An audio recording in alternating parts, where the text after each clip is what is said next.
Samahan nyo nga ako manood nga ngayon ng sine nga dito nga sa aking inflatable house dahil napakalayo nga ng mall nga dito at magluluto na nga rin ako ng mga popcorn pati ng hotdog para nga talaga mas masarap nga manood.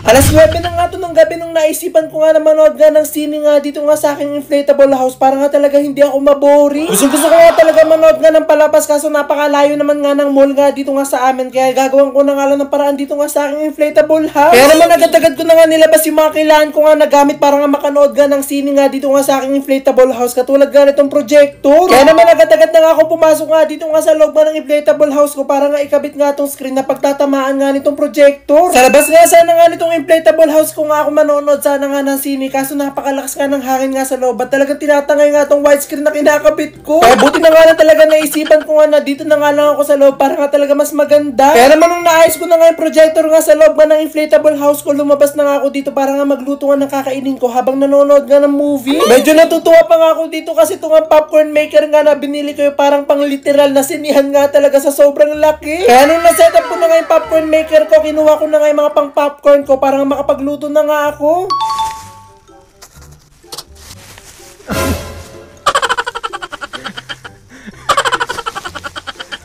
Popcorn! Mas marami pa yung asin kaysa sa popcorn. Pinabili ko nga lang kasi itong mga gagawin ko nga popcorn nga na to kaya tawa nga ako ng tawa kasi mas marami pa nga yung asin kaysa nga doon sa lulutuin kong popcorn. Hinayaan ko na nga lang yun at nag-focus na nga lang ako dito nga sa pagluluto nga ng popcorn kasi excited na nga ako manood nga ng palabas. Hindi ko nga alam kung gaano nga karaming popcorn seed nga ang pwede kong ilagay nga sa machine nga na to kaya nilagyan ko na nga lang ng 2 scoop tapos sinamahan ko na nga rin ng butter. Yun nga daw nga kasi yung technique nga para maging mas masarap nga yung lulutuin mo nga popcorn talagang lalagyan mo nga daw ng butter. Okay na nga lahat at nailagay ko na nga yung mga panggawa ko nga dito kaya naman binuksan ko na nga tong aking popcorn maker para nga makapagluto na nga siya ng popcorn.